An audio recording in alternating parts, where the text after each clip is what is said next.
They're signing Will Smith to a 10-year extension for $140 million because catchers count. Catchers get the job done. This raises their total commitments to $1.3 billion in free agent contracts and extensions this offseason.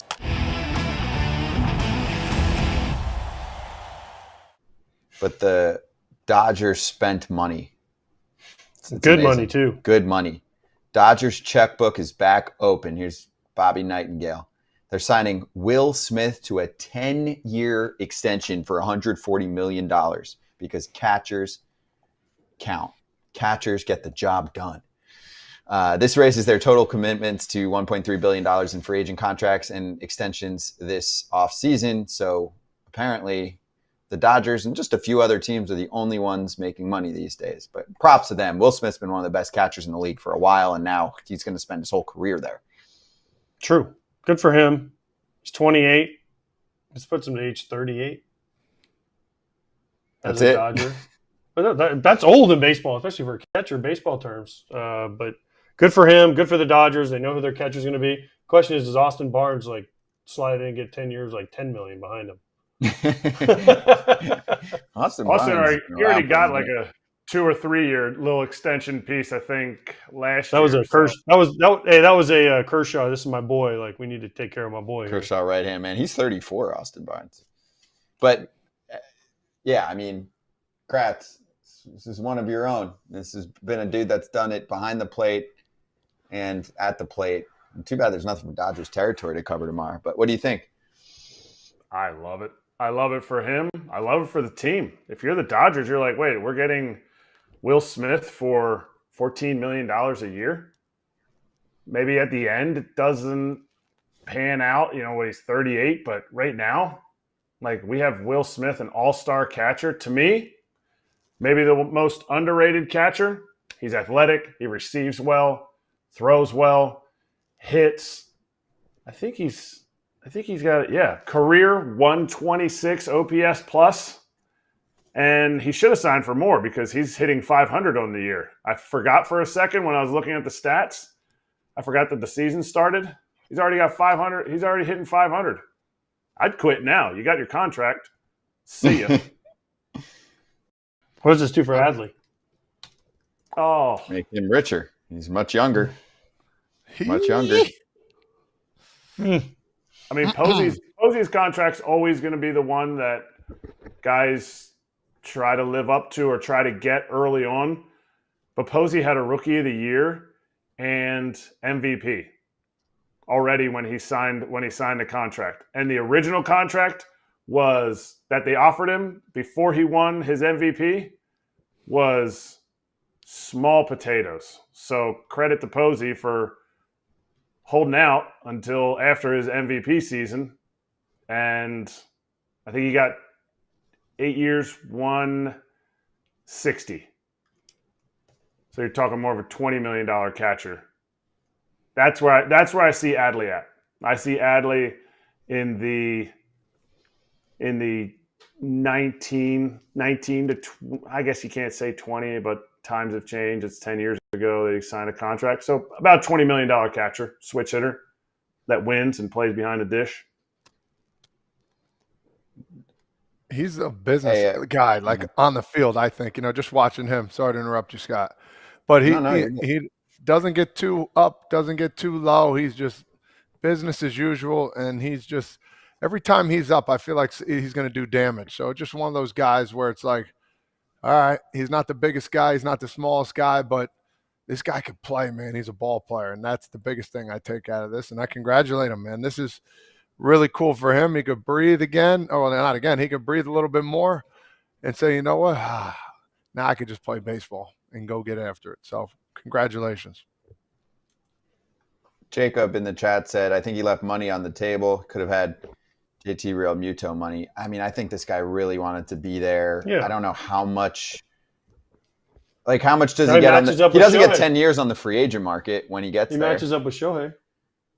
Oh, the deals? Yeah. Because the question is, I know we're saying he left money on the table, but he's probably going to get more. I thought I saw where there was some deferred money, but he's probably getting some more money up front, and then he's going to as he gets older, they're probably going to push some money back. We'll have to see the details, but this is great for him. It's great for his family. It's great for the Dodgers. And there's another Dodgers star that they can look at and say, hey, man, we got Mookie for a while. We got Freddie for a while. We got Shohei for a while. Yamamoto for a while. Will Smith for a while. They got some dudes locked up. And that's the heart of their order for a while. Yeah. 5 years, $115.5 million for JT Realmuto when he signed. And that was a painful process for him, remember? Mm-hmm. I mean, it was basically a stare down with the Phillies. So that's pretty good coin for Will Smith.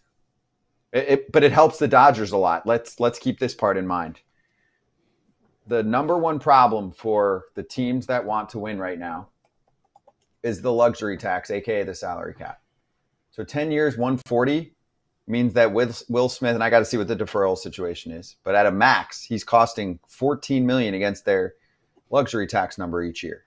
By the way, he does, but it's Will Smith's birthday tomorrow. Happy birthday, Will! This Will? Yeah, wow. He's 29 tomorrow. Whew, he better have a good party. Oh man, he better invite Kratz tonight to that party. I'm gonna be in San Diego this weekend. It's not that far, Will. I'm just saying. I'm in. So if you're him, you get rich, you get to stay with the team that you've been playing well with, and you get to be on a contender. I mean, has he ever missed the playoffs? No. He might never miss the playoffs. He might spend 16 years in the bigs and make the playoffs every year. So he's only got 4 years, a little over 4 years, Kratzy. So, I mean, he's still got 2 more years of arbitration before he can hit free agency. So that's why the number may be a little bit lower than what people are expecting. But, I mean, he's still wiping out 8 years of his free agency time. But he wasn't going to get 8 years probably on the open market anyways because he would hit it at 31. No one team's going to give him 8 years on the open market. So good for him, man.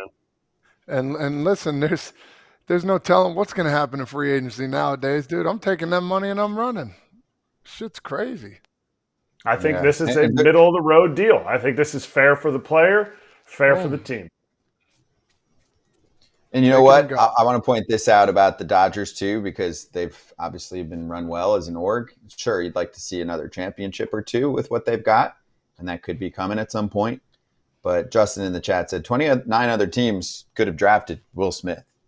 He was a late first-round pick, and it's the story of the Dodgers. When you're good every year, you pick at the back of the first round of the draft. And the really, really good talent at the front never comes to you. So you have to find a, quote, diamond in the rough in the first round, a guy that you think should be picked much higher and a guy that you can develop. Will Smith was number 32 overall in 2016. And that was the famous 2016 draft. They had like 8 dudes from that draft that ended up being legit. The Dodgers? Yeah.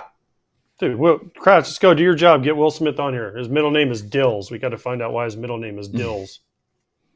Dills or his nickname? No, his middle name is Dills. Dills. Dills. So do your job. William Dills. I don't know, but this is what we just talked about with the White Sox, Scotty. Pick at the end of the draft. IQ. Guys that maybe aren't as talented, but they learn to have an approach at the plate. They learn to control a pitching staff. You teach them that stuff. And then you go, Will Smith isn't like the most imposing figure.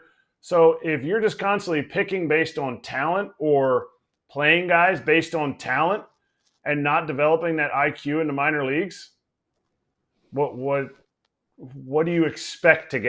Just hope, hey, it wasn't my fault. Pick the tallest, strongest guy in the entire draft. Well, he didn't even like baseball.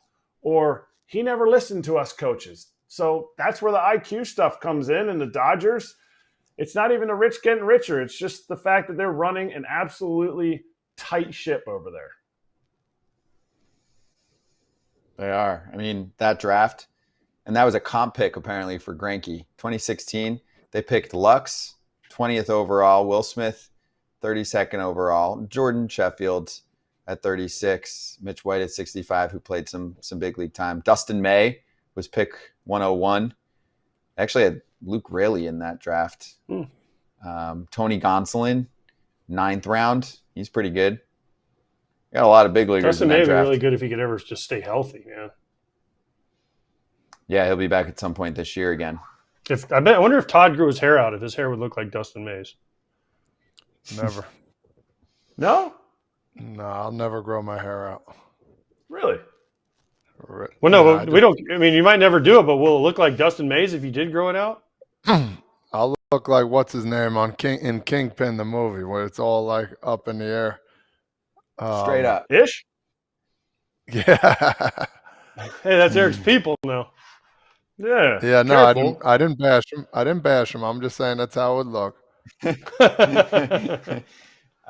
Hey, by the way, if you want more of the Dodgers conversation, tomorrow is how we show off being a full-fledged network. We'd have Fair Territory with Alana Rizzo and Ken Rosenthal running into FT 1 to 3, and then right after FT is DT. Hey, everybody. Be sure to like and subscribe for more content. We're back here every weekday, all year long, so do not miss an episode. The videos are coming in all day. Here's another video you might enjoy. Baseball the way it should be covered.